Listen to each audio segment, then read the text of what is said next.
Hi everyone. Well, today we will have a little bit of a different class. We will have a reading comprehension, or for you it will be a listening comprehension lesson. First, look at these words that I have over here. These are the words that you will be listening to in this text.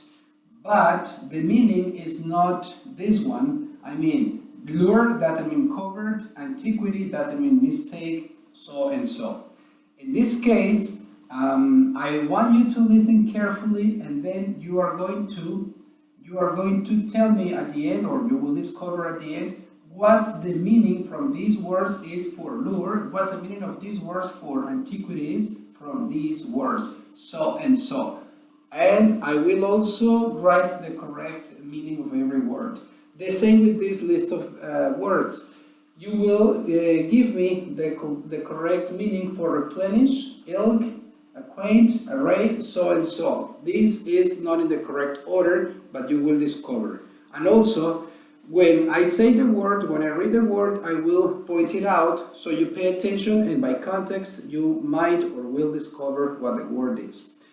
Well, let me begin with, I recommend you also this book. It's Explorers. This is the book. This is more or less the cover. There might be a new edition, but this is the book, Explorers. And I will be reading for you the first part, the first chapter, which is the lure of the Orient. And actually we have the first word here, lure, okay? What is lure from these words according to this context? Let's begin with this. When Christopher Columbus sailed west from Spain in 1492, he was not setting forth to prove the world is round. Educated Europeans had known since ancient times that the world is a globe. However, the learned men of antiquity and the scientists who succeeded them throughout the centuries erred badly in their calculations as to the size of the earth. I have two words here. I read antiquity and err. And lure is the beginning, okay? I'm going to read again from here to here. However, the learned men of antiquity and the scientists who succeeded them throughout the centuries erred badly in their calculations as to the size of the earth. What is antiquity from these words, and what is err from these words? Actually, I read erred in past. Their mathematics came up short, and they believed the earth to be much smaller than it actually is. Moreover, they have no idea that on the other side of the Atlantic Ocean lay two continental masses, and beyond them another even greater expanse of ocean. Thus, Columbus and men like him believed that the same salt waters that lapped the shores of Western Europe also washed the eastern shores of the fabled Orient. All that was required, they believed, was the nerve to sail westward on that unexplored ocean until they reached Cathay in China, Zipangu in Japan, or the Indies, generally meaning islands off the eastern or southern coast of Asia. All of these lands were shrouded in myth and legend. Shrouded is the word in past. All of these lands were shrouded in myth and legend, and Europeans had very little factual knowledge about them. What is shroud? Actually, the complete word in the book is shrouded because it's in past participle, shrouded. But the base form is shroud. All of these lands were shrouded in myths and legends, and Europeans had very little factual knowledge about them. Let's go on. Optimists like Columbus believed that the journey would take but a few weeks. Nonetheless, The idea of venturing out onto the Atlantic terrified many Europeans, mariners of the time, even though few of them actually believed they would sail over the edge of the world. They were a superstitious lot who believed in the sea monsters, giant whirlpools that swallowed ships, and strange lands prowled by man-eating demons. Proud. What is proud according to the context? They were a superstitious lot who believed in sea monsters, giant whirlpools that swallowed ships, and strange lands prowled by man-eating demons.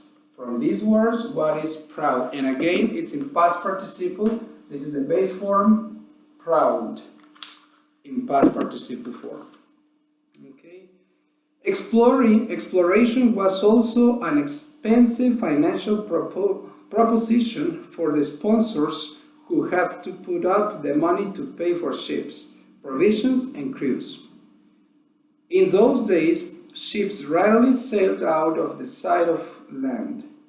Shipmasters tended to hug the shoreline, sailing by daylight and anchoring at night in a port of some sheltered cove where they could replenish food and freshwater supplies. I said cove and replenish. One more time, what is cove and what is replenish?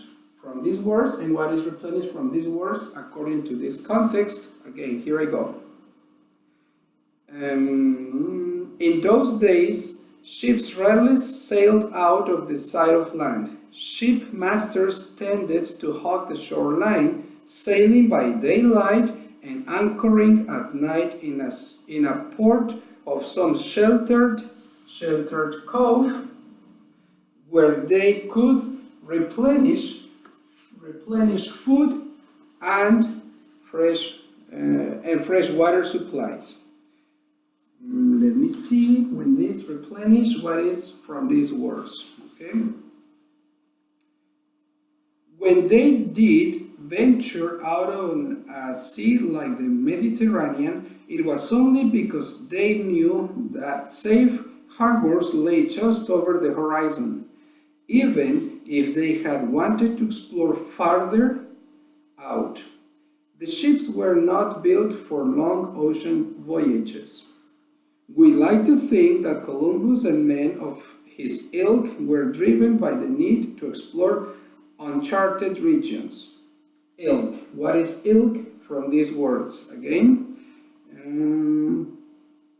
We like to think that Columbus and men of his ilk were driven by the need to explore uncharted regions, while that might have been a part of their motivation. What actually drove them was the desire to get rich. A practical sea route from Europe to the Orient would mean a fortune to the man who found it. The seeds for this great quest have been sown a few centuries earlier during the Crusades.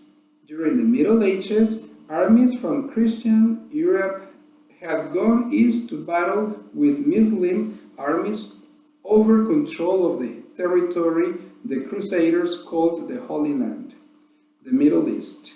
In the end, the Crusaders failed, but their ventures into the East had acquainted them. Acquainted. What is acquaint? In past participle, in simple past. Had acquainted. Sorry, it's in past participle. There. What is acquainted? From these words. Again, let me read it. In the end, the Crusaders failed, but their ventures into the East had acquainted them with a magnificent array. Here we go, with a magnificent array of commodities that had previously been unknown to Europe.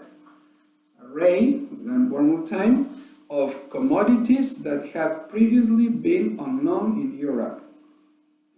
Spices, sugar, medicinal herbs, silk, scented woods, scented woods.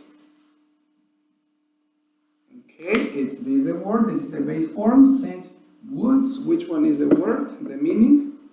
Unique jewelry and intricately woven carpets. Intricate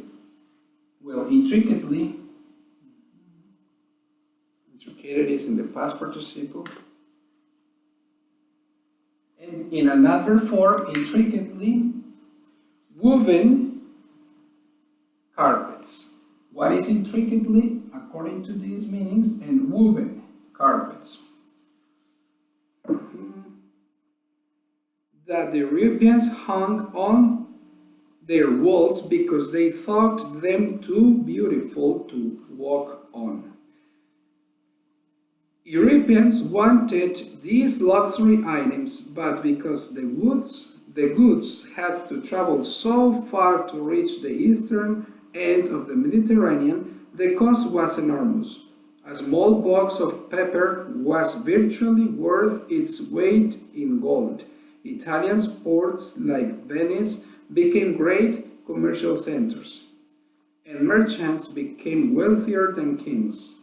When the mighty city of Constantinople, which is now Istanbul, fell to the Ottoman Turks in 1453, trade with the East was seriously compromised. So Columbus made his first epic voyage in 1492. That expedition was soon followed by the first recorded exploratory European venture to what is now Canada. And well, this book actually talks about voyages to Canada. Let's review a little bit the words, and I hope you also in your house did the matching of these words. According to this context, you should have this. Lure is the same as attraction. Let me erase here. Lure is attraction.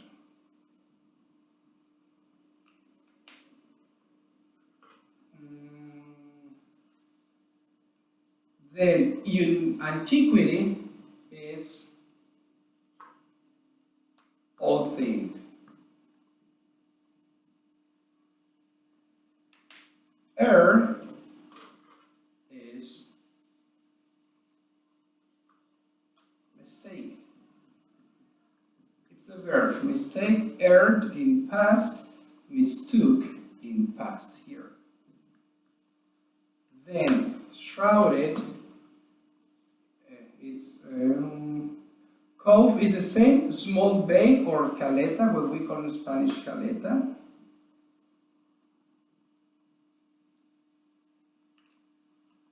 Old thing doesn't go here, and attraction doesn't go here. So shrouded is cover, and proud it's like sneak in, or what we had the word in Spanish here, in past. Then we have these other words. Replenish is equivalent to refill.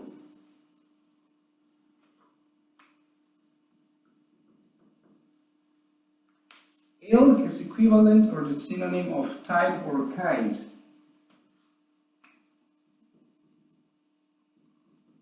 Kind or type. Acquainted is get familiar with.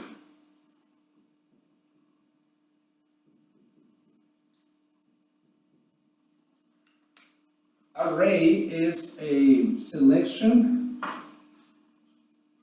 or display.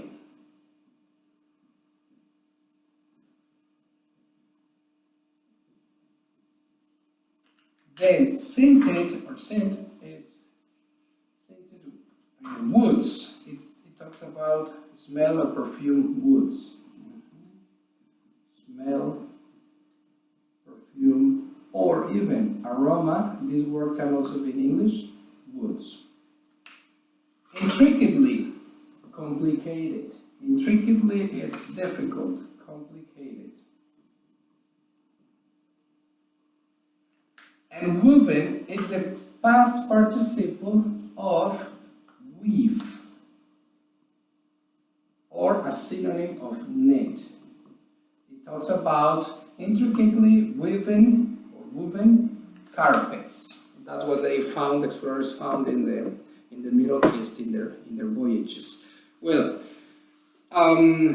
I don't want to interrupt you anymore with your activities, but this is a good book. I recommend you, and also I recommend you to take your dictionary, and when you read a book like this, or even smaller, I recommend you to have a dictionary next to you so you can find out new words, new vocabulary, and then you will be expanding more and more your language, your vocabulary, grammar, and stuff.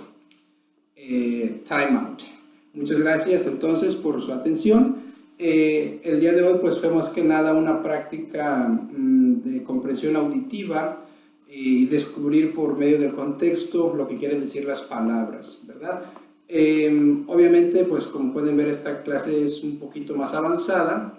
Si eres un nivel básico o intermedio, de todas maneras espero que te haya servido de alguna manera en cuanto a pronunciación, o tarde que temprano te vas a encontrar con este tipo de palabras y conjugaciones. El libro no es básico, el libro es un poquito avanzado, pero aún así, pues de todas maneras yo les animo, les aliento a todos a que pues vayamos cada vez subiendo un poquito más del nivel. Bien, muchas gracias por su atención. Les recuerdo pues en las páginas en www.literalanguage.com o en Facebook como literalanguage.com, en Instagram, en este canal, suscribirse, compartirlo con sus amigos, estar al pendiente de nuevos videos, y cualquier pregunta o duda, comentario, sugerencia, pues con todo gusto la recibimos y le damos seguimiento. Muchas gracias, espero de nuevo verlos, que estamos en contacto la próxima semana y pues con un nuevo tema, un gramatical. Lo más seguro que la próxima semana veamos un tema gramatical en cuanto a escritura, por ahí lo estoy preparando. Muchísimas gracias nuevamente, hasta la próxima, que estén muy bien.